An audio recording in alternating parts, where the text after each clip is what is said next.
आता ना बाहेर एवढी जास्त गरमी पडलेली आहे ना, की सगळ्यांना असं वाटतं काहीतरी थंडगार असं मस्त दुपारच्या टाईमला पिलं पाहिजे. आणि खूप जणांना असं वाटतं, की उसाचा रस जे आहे ते हेल्दी असतो. मग ते आणायचा कधी, उन्हात जायचं, मग घेऊन यायचं, मग प्यायचं, मग ती प्यायची मज्जा पण जाते ना. तर आज आपण घरीच उसाचा रस बनवूयात. बाहेरून आणायची काहीच गरज नाही. मिक्सर घ्यायचं, मिक्सरमध्ये गूळ टाकायचा, थोडेसे 2 अद्रकचे तुकडे टाकायचे.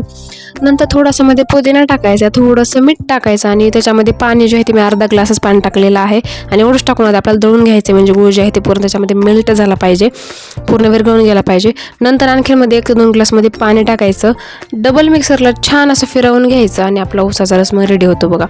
वरतून आणखीन तुम्ही तुम्हाला लिंबू वगैरे पिळायचा असेल तर लिंबू पण तुम्ही पिळू शकता, आपल्या मनावरती आहे ते. आणि घरच्या घरी हे उसाचा रस रेडी होतो.